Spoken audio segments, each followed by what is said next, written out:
जय श्री महाकाल, जय माता दी। धनवर्षा यूट्यूब चैनल में आप सभी दर्शकों का हार्दिक स्वागत है। दर्शकों, आज का जो वीडियो है वो गुरुमंत्र से संबंधित प्रावधानों के बारे में है। जो गुरुमंत्र के बारे में जानना चाहते हैं उन लोगों के लिए बहुत महत्वपूर्ण वीडियो है। तो जो गुरु और गुरुमंत्र के महत्व के बारे में समझना चाहते हैं, जो शक्तियों के मूल तत्व को समझना चाहते हैं, उनके लिए वीडियो ज़रूरी है। तो अगर आपके पास समय है तो ही वीडियो को पूरा देखें, और अगर आपके पास समय नहीं है तो वीडियो शुरू ना करें, क्योंकि जब तक आप इसको पूरा नहीं सुनेंगे आपकी समझ में नहीं आएगा। स्किप करने पे समझ में नहीं आएगा। वीडियो शुरू करूं उससे पहले निवेदन करूंगा कि अगर आप चैनल पे पहली बार आए हैं तो चैनल को सब्सक्राइब कर लें और बेल आइकन दबा लें, क्योंकि ऐसे बहुत सारे वीडियो आपको अपने चैनल पे मिल जाएंगे। बात करते हैं गुरु मंत्र की। देखिए, गुरु मंत्र अपने आप में एक बहुत अद्भुत शक्ति का नाम होता है। जब भी आप कोई जाप करना शुरू करते हैं तो सबसे पहले आपको यही बोला जाता है कि भाई गुरु मंत्र की कुछ मालाएं करो। 11, 21, 51, 5 माला, 2 माला, 1 माला, जो भी आपको गुरु आदेश देता है। क्यों देता है? क्योंकि गुरु मंत्र की माला पहले कर लेने से गुरु का जो शक्तियों का संचरण है वो आपके साथ जुड़ जाता है। ये गुप्त रहस्य होते हैं जो आपको हर कोई व्यक्ति नहीं बताता है, सिर्फ गुरु ही आपको बताता है कि किस प्रकार से किसी शक्ति को जोड़कर चलाया जाता है। तो जब भी आपको किसी भी प्रकार की साधना में सफलता की जरूरत होती है तो सबसे पहले गुरु मंत्र को किया जाता है। देखिए, प्रथम पूज्य देव होते हैं गणपति जी। गणपति के बाद गुरु की बारी आती है तो गुरु मंत्र को पूजा जाता है, गुरु मंत्र को आपको जाप किया जाता है। तो गुरु मंत्र का जब जाप करते हैं तो एक नई ऊर्जा आपकी चारों तरफ बन जाती है। गुरु आपकी शक्तियों का रक्षण करता है, रक्षा करता है, और जब भी आप साधना करने बैठते हैं और आपके ऊपर जो विपत्ति आती है उसको गुरु दूर करता है। गुरु मंत्र एक निर्धारित संख्या में जब गुरु आपको देता है गुरु मंत्र, तो जो निर्धारित संख्या में आपको जाप करने के लिए बोला जाता है उतनी संख्या में जप करने के बाद गुरु मंत्र आपका सिद्ध हो जाता है। लाखों की संख्या में जाकर के गुरु मंत्र सिद्ध होता है। अगर आपको ठीक ढंग से एक साधक बनना हो तो कम से कम 1 वर्ष लगता है आपको गुरु मंत्र सिद्ध करके शक्तियाँ इकट्ठी करने के लिए। गुरु मंत्र का जो जाप होता है वो दिशा पे, बैठने के तरीके पे निर्भर करता है।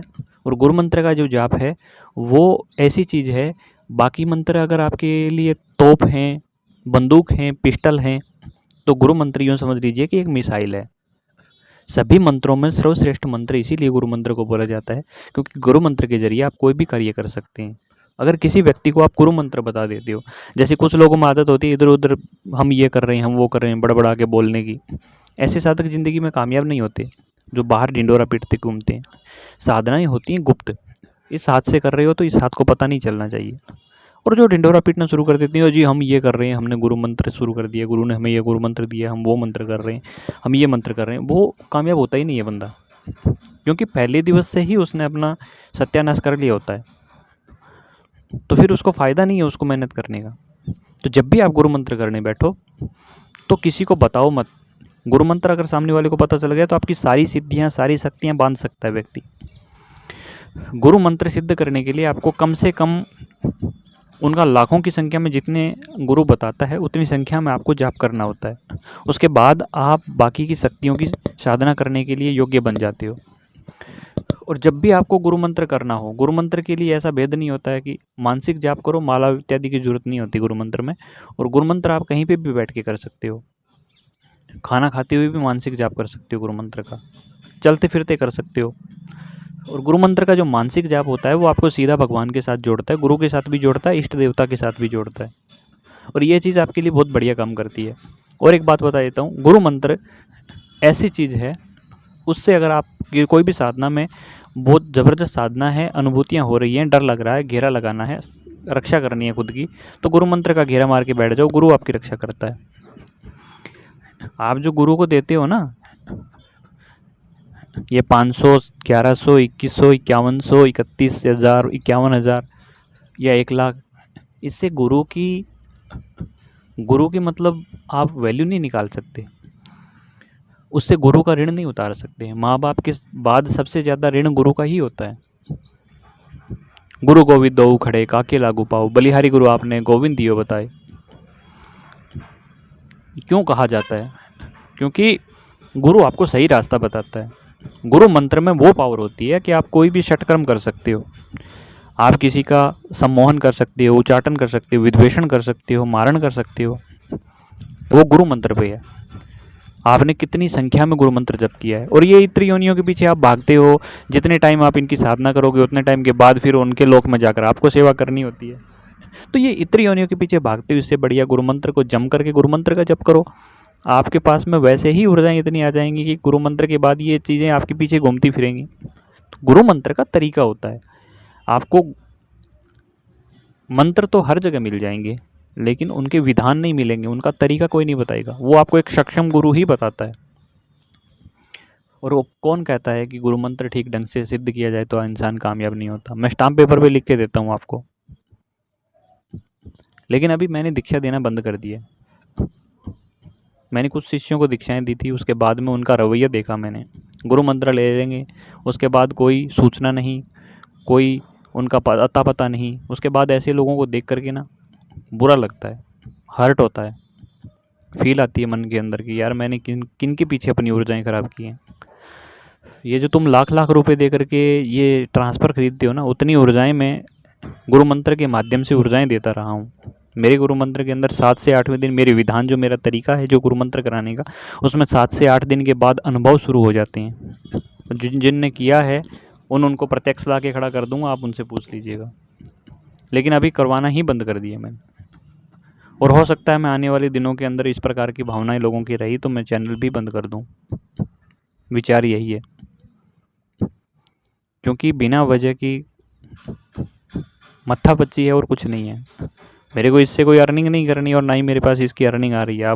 आप में से 60% साधक ऐसे हैं जो वास्तव में सीखना चाहते हैं, जो वास्तव में तंत्र से जुड़े हुए हैं, जिनको वास्तव में समझ आ रही है चीज़ें।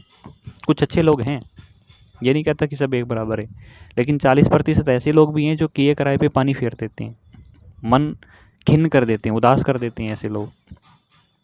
अरे मैं आपको बहुमूल्य चीज़ दे रहा हूँ यार। मैंने जो चीज़ें हम लोगों ने लात खा खा करके सीखी हैं, जो गालियाँ खा खा के गुरु की सीखी हैं, वो चीज़ें आपको निःशुल्क मिल रही हैं। आप पेड ग्रुपों के अंदर झक मारते हुए घूमोगे, फिर मैंने बंद कर दिया तो फिर मत कहना कि मुझे बताया नहीं था। किसी को नंबर दे दो तो वो उतने फ़ोन करना शुरू हो जाएगा कि परेशान कर देगा। धैर्य नहीं है, और जिस इंसान में धैर्य नहीं है वो साधक नहीं बन सकता। मैं स्टाम्प पेपर पे लिख के देता हूँ ये बात भी, कि जिस इंसान में धैर्य नहीं है, जो इंसान गुरु की बात की वैल्यू नहीं मानता, वो इंसान कभी कामयाब नहीं हो सकता। धैर्य बहुत ज़रूरी है। अगर आप में धैर्य ही नहीं है तो आप क्या कर लोगे? धीरज होना ज़रूरी होता है इंसान में, धैर्य होना चाहिए, सब्र होना चाहिए। हर चीज़ की कुंजी है सब्र। सब्र के बारे में आपको बताता हूँ। अगर आप मान लीजिए कि एक सेकंड का सब्र भी बहुत बड़ी चीज़ होती है। जानते हैं क्यों? आपको गुस्सा आया, मान लीजिए क्रोध में हो आप, और आप किसी इंसान पे हाथ उठाने वाले हो सकता है उस हाथ उठाने से कुछ अनिष्ट हो जाए, वो इंसान बहुत बड़ी दुविधा में फंस जाए, हो सकता है उसके ऊपर बहुत बड़ा नुकसान हो जाए, और आपने उस 1 सेकंड को कंट्रोल कर लिया, उस एक क्षण की वैल्यू आपने समझी, सब्र रख लिया, तो वो गुस्सा टल गया, वो झगड़ा टल गया, बहुत बड़ी महामारी टल गई आपके जीवन की, मारामारी से बच गए आप। मैं आपको कोई गांधी जी नहीं बना रहा हूँ, उदाहरण समझा रहा हूँ। मेरे कहने का मतलब ये है कि सब्र होना चाहिए। जहाँ सब्र नहीं है वहाँ कुछ नहीं होता। मैं तो पहले ही बोलता हूँ, जिस इंसान के पास में 2-2.5 घंटे बैठने की क्षमता हो और जो 1 साल के लिए मेहनत कर सकता हो, वही आदमी मेरे से संपर्क करो, बाकी मत करो। खैर अभी तो मेरे से करो ही मत यार, क्योंकि बाद में परेशान करोगे, फ़ायदा क्या है? आप इधर उधर यूट्यूब से ही ढूंढो गुरु और वहीं से करो। मैं तो परेशान हो लिया भाई, सबसे बता रहा हूँ। हकीकत यही है कि लोगों को सही व्यक्ति नहीं चाहिए होता है। लोगों को कौन से व्यक्ति चाहिए जो उनको सपने दिखाएं, अरे हाँ जी ये आ जाएगी, वो आ जाएगी, ऐसे कर लेना, वो कर लेना, वो लोगों को चाहिए। ये मैंने अनुभव किया है। आप जानबूझ के लुटते हो, सही व्यक्ति की परख नहीं होती आपको, आप करना नहीं चाहते हो। जो लूटते हैं आपको, आपका ध्यान उनकी तरफ ज़्यादा जाता है और आपका मालाओं पे ध्यान जाता है। मैं आपको एक छोटी सी बात बताता हूँ, अगर आप समझदार हो, अगर आप अध्यात्म लाइन में हो, अगर आप समझ सकते हो तो इस बात को बहुत गौर से समझोगे।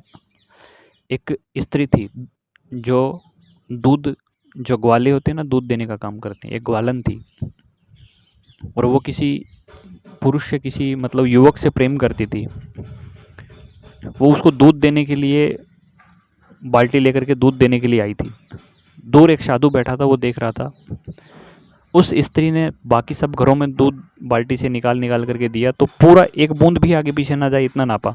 लेकिन जैसे उस युवक को दिया तो उस युवक की तरफ देखते उसने 1 आध लीटर एक्स्ट्रा ही दे दिया। उसने गिनती नहीं की, उसने बिना किसी नाप तोल के सीधा ही उसको दूध उसमें डालती गई उसके पात्र में। साधु ने आश्चर्य किया, कह रहे कि इसको सबको, उसने अपने साथ बैठे व्यक्ति को पूछा, कह रहे कि यार कमाल है, सबको उसने दूध डाला है, तो उन लोगों के लिए उसने दूध डाला है तो उसमें गिनती कर रही है एक एक बूंद की, और यहाँ करेगी इसके एक बूंद की भी वैल्यू उसने काउंट नहीं की, उसने तो लीटर की भी वैल्यू काउंट नहीं की। कह रही वो बिना सोचे समझे बिना गिने सीधे बाल्टी से सीधा दूध डाल दिया उसने पात्र में। तो उस युवक ने समझाया, कह रहे महाराज ये स्त्री इसकी प्रेमिका है, इससे प्रेम करती है और प्रेम में गिनतियाँ नहीं होती। सच कहता हूँ, ये बड़ी दार्शनिक बात कह रहा हूँ आपको। प्रेम के अंदर गिनती नहीं होती। अगर आप किसी इंसान से प्रेम कर रहे हो तो वहाँ भी गिनती नहीं होती है। अगर आप ईश्वर से प्रेम कर रहे हो तो वहाँ भी गिनती नहीं होती है। तो साधु की आंखें खुल गई, रो पड़ा साधु, ये सोच करके बोला मेरा तो सत्यानाश हो गया। कह रहे यार मैंने पूरी ज़िंदगी मालाएं गिन गिन के की हैं कि कितनी माला हो गई, भगवान की कितनी माला हो गई। कह रहे जब मनुष्य होकर मनुष्य से प्रेम करने में ये गिनती नहीं कर रही है तो मैं तो परमात्मा के प्रति अपना प्रेम अपना रहा था, मैं गिनती क्यों कर रहा हूँ। उसने माला फेंक दी उसी दिन से। और सच बताऊँ, इस कहानी का मेरे जीवन पे बहुत बड़ा प्रभाव पड़ा था। जब यह कहानी मेरे जीवन में मेरे गुरु द्वारा मुझे बताई गई थी, हकीकत में मुझे उस दिन समझ में आया था कि माला का कोई महत्व ही नहीं होता है। अगर आपको ईश्वर से सीधा जुड़ना है तो इन मालाओं वालाओं के चक्रों में नहीं पड़ना चाहिए।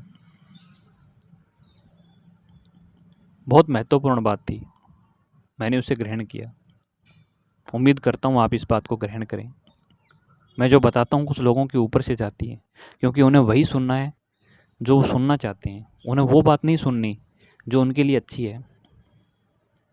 अरे ऐसे ही कर रहा है ये, तो कुछ नहीं, धनवर्षा वाला है, ये ऐसे ही बकता रहता है, यही दिमाग में आ रहा हो ना आपके।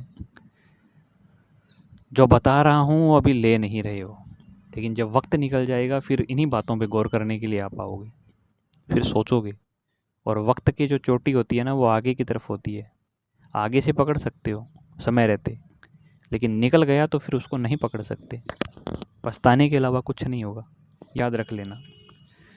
तो उम्मीद करता हूँ कि आपको ये वीडियो पसंद आया। अगर वीडियो पसंद आए तो वीडियो को लाइक और शेयर करें और चैनल को सब्सक्राइब करना बिल्कुल भी ना भूलें। जय श्री महाकाल, जय माता दी।